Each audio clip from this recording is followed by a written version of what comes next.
அனைவருக்கும் வணக்கம். என் நேம் சந்தோஷ்குமார். இன்றைக்கி நம்ம கூட ஒரு சிறப்பு விருந்தினர் இருக்காங்க. அவங்க யாருன்னா Padmashri doctor G Bakthavathsalam sir அவர்கள். கோயம்புத்தூரில் எல்லாரும் பெருமையாக பார்க்கக்கூடிய நிறைய நிறுவனங்களில் இன்னைக்கு கேஜி ஹாஸ்பிட்டலும் ஒன் ஆஃப் த ரொம்ப மக்களுக்கு சேவை செய்யக்கூடிய ஒரு அற்புதமான ஒரு நிறுவனம்.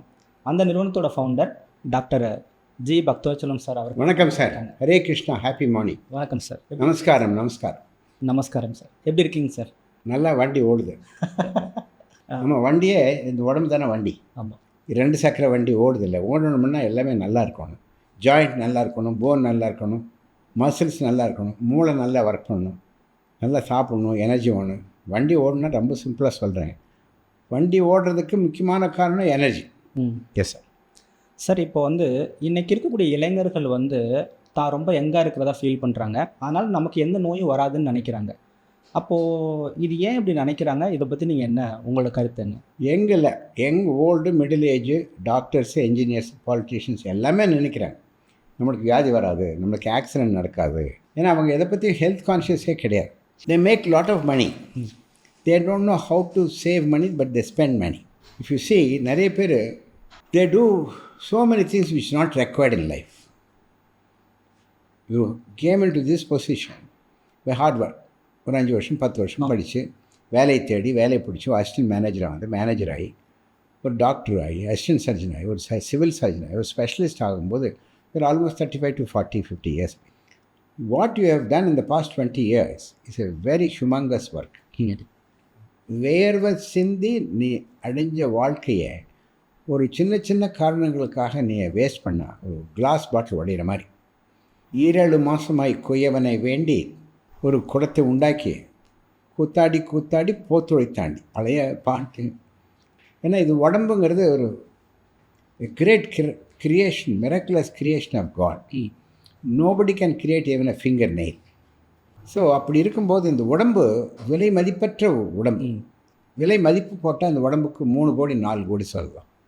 சாதாரண லெக்ஸஸ் காருக்கே 2 கோடி சொல்கிறாங்க, ரோல்ஸ் ராய்ஸ்க்கு 4 கோடி சொல்கிறாங்க. நம்ம வண்டி 4 கோடி. எப்படி சார் கணக்கு போட்டிங்கன்னு கேட்டால், கண் ஆப்ரேஷன் பண்ணணும்னா 2 கண்ணுக்கு 2 லட்சம், ஜாயிண்ட் மாற்றணும்னா 20 ஜாயிண்ட்டுக்கு 40 லட்சம், லிவர் மாற்றணும்னா 50 லட்சம், கிட்னி மாற்றணும்னா 2க்கும் சேர்ந்து 12 லட்சம் வரும். இது மாதிரி ஹார்ட் மாற்றணும்னா 30 லட்சம். எல்லாம் கணக்கு போட்டு பார்த்தீங்கன்னா மினிமம் 2 to 3 crores ஆகும். என்னுடைய வண்டியோட விலையை 10 கோடி. Because this is very precious vehicle and I have to நம்ம உடம்பை வேல்யூ பண்ணணும். இல்லையே, என்னை நம்பி ஒரு 10,000 பேர் இருக்காங்களே. நம்ம உடம்பை நம்ம நல்லா பார்த்துக்கிட்டா தான் நாம் அவங்கள பார்த்துக்க முடியும். லைஃப்பில் எது முக்கியம்னு கேட்டால், லைஃப்பில் எது முக்கியம்னா லைஃப் தான் முக்கியம். உயிர் இருந்தால் தானே மதிப்பு. உயிர் இல்லைன்னு என்ன கேட்குறாங்க, சார் எத்தனை மணிக்கு பாடி எடுக்கிறீங்கன்னு கேட்குறேன். ஆமாம். உங்கள் பேரெல்லாம் வராது, கண்ணப்பனோ ராமசாமியோ கிருஷ்ணசாமியோ வராது. எத்தனை மணிக்கு பாடி எடுக்கணும், ஆஃபீஸ் போகணும். அப்புறம் அந்த மயான வைராக்கியம் ஒன்று இருக்குது. இவ்வளோதான வாழ்க்கை. பெரிய டாக்டராக இருந்தார், பொட்டுன்னு போயிட்டாரே, இவ்வளோதான வாழ்க்கை அப்படின்னு சொல்லி அங்கே வைராக்கியம் பண்ணுவேன். இனிமேல் தண்ணி போடுறதில்லை, இன்றைக்கி சிகரெட் பிடிக்கிறதில்லை, நல்ல உடம்பை நல்லா வச்சுக்குவேன், டெய்லி எக்ஸசைஸ் பண்ணுவேன்னு சொல்லுவோம். 3 நாளைக்கு 4 நாள் மறந்துடுவோம். உடம்பு ஹெல்த்தியாக வைக்கணும்னா the health by definition by WHO is not absence of disease or infirmity. It's a positive statement. Your body, the physical health, must be able to make you run for 1 kilometer, or at least walk for 1 kilometer, or at least walk around the race course for 15-20 minutes. At least you should be able to walk up and down the staircase in KG hospital. 8 staircase ஏறணும், 80 படி ஏறணும். அப்போ தான் health. Physical health ஒன்று, mental health. இதுக்கடுத்தான் பயந்தாங்கொள்ளி பாப்புராண்டியாக இருந்தீங்கன்னா you will be called as a coward, you will be called as a chicken. So you have to have certain amount of mental grit and determination. திடீர்னு உங்களுக்கு கோவம் வந்துச்சுன்னா you are mentally not agile, you are brittle. So mental, intellectual, you have to read. If you are a doctor, you have to read every day. If you not read anything yesterday, you are uneducated today. Life is so expansive. Medical knowledge is so expansive. Yes, sir. Unless you know what is happening in the last 1 month, you will be a back dead doctor. So intellectual strength, mental strength, physical strength, spiritual strength. Spiritual strengthங்கிறது ஒரு அற்புதமான மனிதர்களை பார்த்து, அற்புதமான புஸ்தகங்களை படித்து, வாழ்க்கை இவ்வளோ தானா, அவனாக இருக்கட்டும், நாமாக இருப்போம். accept people as they are, accept situations as they are. நீயாக இரு, நானாக இருக்கிறேன். இதுவும் கடந்து போகும். இது நல்ல நேரம் கடந்து போகும், இது கெட்ட நேரம் கடந்து போகும். இதெல்லாம் தான் strength. Physical, mental, intellectual and spiritual, and also you need a financial strength. Yes. No financial strength, nobody will respect you. Then you develop a reputational strength. So 6 strength இருக்குது.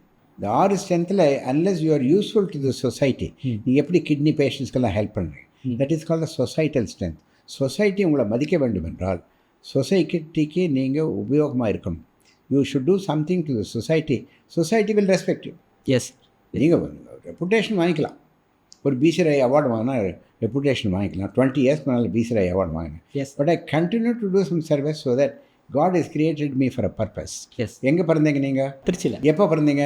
1980. ஏன் பிறந்தீங்க?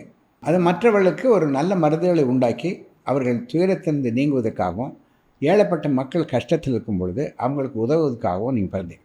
ஏன்னா உங்கள் ஃபேமிலியிலே கஷ்ட நஷ்டங்கள் நடந்திருக்கு. அதை பார்த்து மற்றவர்கள் படும் கஷ்டத்தை நமது கஷ்டமாக அனுபவித்து அந்த கஷ்டத்தை தீர்ப்பதற்கு ஒரு சிறிதளவாக முயற்சி செய்ய வேண்டும். வந்தால் மனுஷன். ஆமாம். நீங்கள் பெரிய அளவில் முயற்சி செய்கிறீங்க. வாழ்த்துக்கள். Thank you sir. Thank you sir. இப்போது திரும்ப அதே கேள்வி சார். இந்த யங்ஸ்டர் வந்து இந்த நினைக்கிறாங்களே சார், நான் வந்து ரொம்ப யங்கு, அதனால் எனக்கு எந்த நோயும் வராது அப்படின்ற ஒரு எண்ணத்துக்கு என்ன பதில்? தாய் தந்தை இந்த குழந்தைகளை நல்லா வளர்க்கலை. தி பேரண்டேஜ் வளர்ப்பு சரியில்லை என்றால் அவன் கெட்டுப்போவான். 5 வயசு வரை 5 விளையாது, 50 விளையாது. 5 15 வரைக்கும் நம்மளுடைய கண்ட்ரோல் இருக்கணும் அந்த குழந்தை மேலே. 16, 17, 18 டீனேஜில் எல்லா விதமான டெம்டேஷன்ஸ் வரும். You are what you are, you are what you eat, what you drink. Tell me your friend and tell you who you are. நண்பர்கள், கெட்ட நண்பர்கள் சேர்ந்தால் நல்ல குழந்தை அதுன்னு கெட்டு போகிறான். போடுறா, கொஞ்சம் போடுறா அப்படின்னா இது சாப்பிட்போர் நல்லா இருக்குன்னு சொல்லி எல்எஸ்டி கெஞ்சா சாப்பிட வைக்கிறான். அதனால் நல்ல ஸ்கூலில் நடத்தணும், நல்ல டீச்சர்கள் கிடைக்கணும், நல்ல பேரண்ட்ஸ் இருக்கணும், நல்ல பழக்க வழக்கங்கள் இருக்கக்கூடிய ஒரு சூழ்நிலையை உண்டாகும். சினிமாக்கள் வச்சுக்கோங்களேன். சினிமானா மக்களுடைய மனசை கெடுக்குது. 50% of the cinema shows violence and sexual abuse. They show the body parts uncovered. So இதெல்லாம் ஒரு தமாஷ். செல்ஃபோனில் பார்த்தீங்கன்னா you can access sites where they show the bedroom scenes நேக்கடாக காமிக்கிறாங்க. இப்போ குழந்தைகள் 10 வயசு குழந்தைகள், 12 வயசு குழந்தைகள் கெட்டு போகிறதுக்கு காரணம் smart phone. Don't give them smart phone, give them a button phone. Don't look at the television in the house. Remove the television in the house. If you want your child to be a good person, a good citizen of this country, it is in your hands. நீங்கள் சரியாக என்னை விரிச்சிட்டிங்கன்னா அவங்க குழந்தை வேறு எங்கேயோ போயிடுவோம். Thank you sir. உண்மையிலேயே வந்து ஒரு அவங்க குழந்தைகளை அவங்க சரியாக வளர்க்கணும், நல்ல பழக்க வழக்கங்களை வச்சுக்கணும், நல்ல நண்பர்களை வச்சுக்கணும் அப்படின்னா இந்த மாதிரி வந்து நினைக்க மாட்டாங்கன்றது உங்களோட பதிலாக இருக்குது. இப்போ வந்து நீங்கள் நிறைய இன்டர்வியூவில் வந்து சொல்லியிருக்கிறீங்க. உங்கள் இன்டர்வியூ எல்லாமே பார்க்கும்போது அதில் முக்கியமாக சொல்கிறது என்னென்னா, இந்த செஸ்ட் பெயினுக்கும் கேஸுக்கும் வந்து ஒரு வித்தியாசம் தெரிவதில்லை அப்படின்றத அடிக்கடி நீங்கள் சொல்வது உண்டு. இது நிறைய விஷயங்களில் இதை சொல்கிறீங்க. இது இவ்வளோ தூரம் டெஸ்ட் பண்ணுறதுக்கான காரணம் என்ன? நான் 52 வருஷமாக ஹாஸ்பிட்டல் நடத்துகிறேன். நிறைய பேர் ஹாஸ்பிட்டல் வந்து அட்மிட் ஆகுறாங்க. ஏழைகள், பாழைகள், படித்தவர்கள், படிக்காதவர்கள், முதலாளிகள், அரசியல்வாதிகள், பியூரோக்ராட்ஸ், ஐஏஎஸ், ஐபிஎஸ் ஆஃபீஸர்ஸு, பெரிய டாக்டர்ஸ் எல்லாம் எல்லாத்துலேயும் பணம் இல்லை. சரி, நீங்கள் ஆஞ்சியோகிராம் பண்ணணும்னா 10,000 ரூபா, 10,000 இல்லை மாட்டேன். கலைஞர் காப்பீட்டு திட்டத்தில் பண்ணலாம்னா அந்த கார்டு அவங்ககிட்ட இல்லை.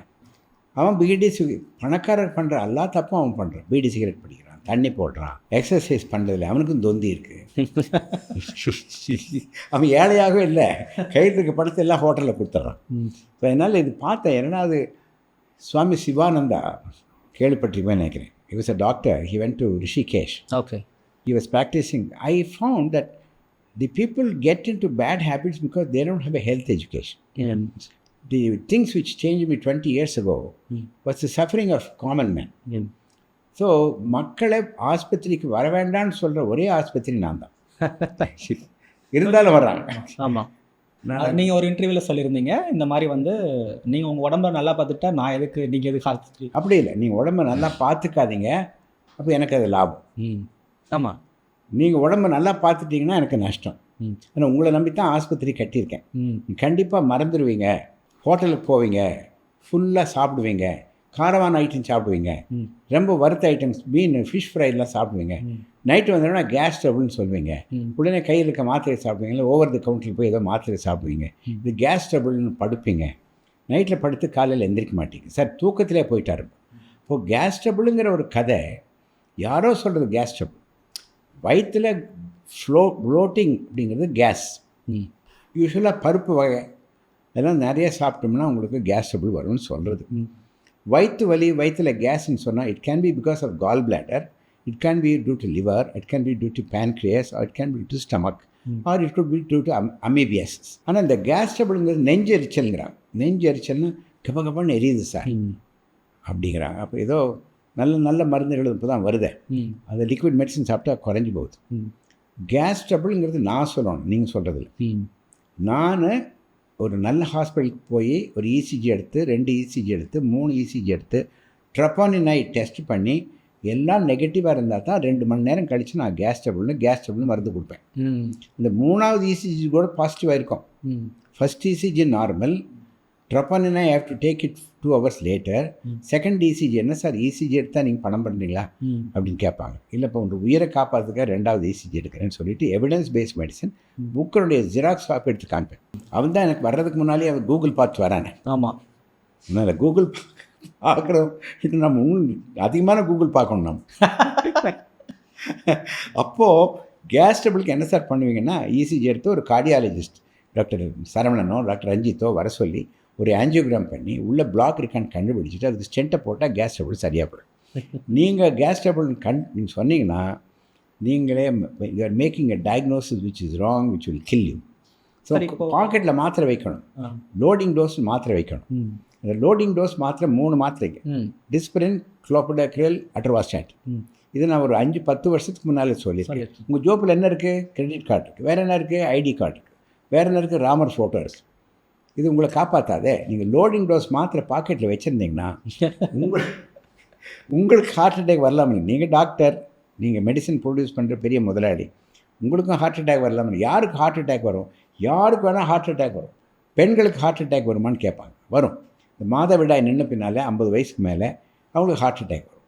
சின்ன வயசில் 20லேருந்து 50 வயசு வரைக்கும் ஒரு பெண்ணுக்கு ஹார்ட் அட்டாக் வந்தால் 10 ஆம்பளைக்கு ஹார்ட் அட்டாக் வரும். யாரெல்லாம் சிகரெட் பிடிக்கிறானோ, யாரெல்லாம் நான் வெஜிடேரியன் டயட் அதிகமாக சாப்பிட்றானோ, யாரெல்லாம் கொலஸ்ட்ரால் சாப்பிட்றானோ, யாரெல்லாம் எக்ஸசைஸ் பண்ணுறதுலையோ, யாரெல்லாம் குண்டாக இருக்காங்க 80 கிலோ 90 கிலோ, நைட்டில் தூங்கும்போது குரட்டி விடுறானோ, அவனுக்கு ஹார்ட் அட்டாக் டெஃபினட்டாக வரும். அவங்க அப்பனுக்கு ஹார்ட் அட்டாக் வந்தால் இவனுக்கும் வரும். எப்போ நீங்கள் உட்காந்துட்டே வேலை பண்ணுறீங்களோ is equal to smoking 1 cigarette. Heart attack யாருக்கு வேணால் வரும்.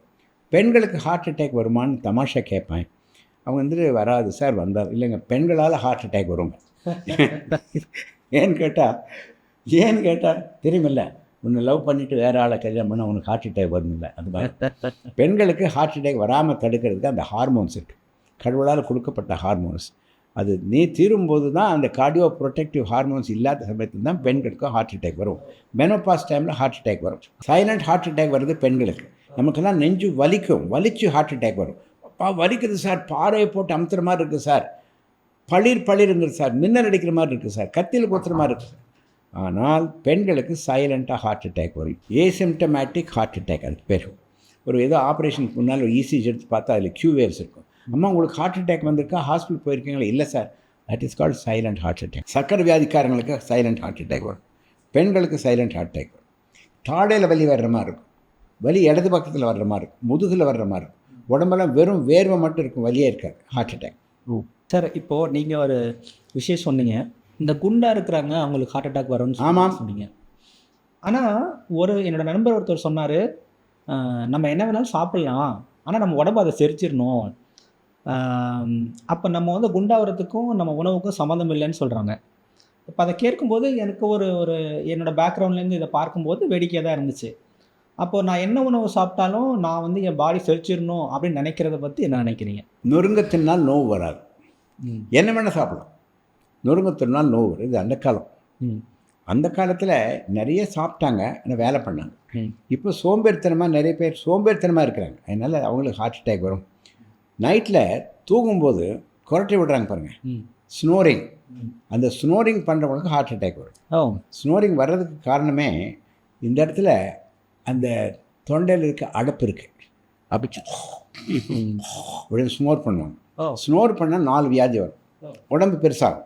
தடியாக இருக்கிறவங்களுக்கு ஸ்னோரிங் பண்ணுறாங்கன்னா நம்ம ஒய்ஃபை கேட்டால் தெரியும், இவனுக்கு தெரியாது, அவங்க அம்மா கேட்டால் தெரியும். 100 கிலோ இருந்தாலும் டெஃபினட்டாக அவன் ஸ்னோர் பண்ணுறான்னு அர்த்தம். ஸ்லீப் ஸ்டடின்னு ஒரு ஸ்டடி பண்ணுறார் டாக்டர் மகேஸ்வரன். அதாவது எல்லா விதமான மானிட்டர்ஸ் மாட்டிட்டு அங்கேயே ஹாஸ்பிட்டலே தூங்குறது. நைட்டு பூரா அது பிபி எடுக்கும், இசிஜி எடுக்கும், எல்லாத்தையுமே செக் பண்ணும். அப்போது அது கரெக்டாக கண்டுபிடிச்சிடுவார். நைட் 12 மணிக்கு 1 மணிக்கு உங்களுக்கு ஹார்ட் ரேட் குறையுது, பிபி குறையுது, பல்ஸ் ரேட் குறையுது, அப்போ ஹார்ட் அட்டாக் வரும், டக்குன்னு நின்று போகும். அதனால் ஸ்னோரிங் இஸ் பிகாஸ் ஆஃப் கொரட்டை, அப்ஸ்ட்ரக்டிவ் ஸ்லீப் அப்னியா, OSA. அது கொரட்டை இருந்தால் ஒன்று உங்களுக்கு ஒபிசிட்டி வரும், 2வது உங்களுக்கு ஹார்ட் அட்டாக் வரும், 3வது உங்களுக்கு பிரெயின் அட்டாக் வரும், 4வது சுகர் கம்ப்ளைண்ட் வரும். இது பேர் மெட்டபாலிக் சிண்ட்ரோம் சொல்லும். நீங்கள் இப்போ கூகுள் பற்றி சொன்னீங்க. கூகுளில் நிறைய பேர் வராங்கன்னு. உங்கள் ப்ராக்டிஸில் இல்லை உங்கள் ஹாஸ்பிட்டலில் இந்த மாதிரி கூகுள் பார்த்துட்டு வரவங்கள்ட்ட ரொம்ப நீங்கள் என்ன இவ்வளோ வித்தியாசமான ஒரு கேள்வியாக இருக்கேன்னு நீங்கள் பார்த்தது அந்த மாதிரி ஏதாவது இருக்கா? அவர் போலீஸ்காரர், இங்கே லோக்கல் கான்ஸ்டபிள். ஓகே. அவர் நெஞ்சுவலின்னு வர்றாரு. அவன் பையன் அமெரிக்காவில் இருக்கிறான். அவன் கூகுள்லேயே ஒர்க் பண்ணுறான். அவன் அங்கேருந்து கொஸ்டின்ஸ் அனுப்புகிறான். அப்பா இந்த 12 கொஸ்டின்ஸ் கேளுங்க. உங்கள் ஹாஸ்பிட்டலில் எத்தனை கேஸ் பண்ணியிருக்கிறீங்க? நீங்கள் டாக்டர் ஆகி எத்தனை பேஷண்ட்ஸை நீங்கள் பார்த்துருக்குறீங்க? இது நெஞ்சுவலி தானா, வேறு ஏதாவது வியாதியாக இருக்குமா? இது ஸ்டென்ட் பண்ணுற கேஸா, பைபாஸ் பண்ணுற கேஸா, பைபாஸ் பண்ண என்ன ரிஸ்க்கு, இத்தனையும் நான் சொல்லி ஆகணும். இப்போ நம்ம ஒவ்வொரு பேஷண்ட்டும் ஹி வாண்ட்ஸ் இன்ஃபர்மேஷன்.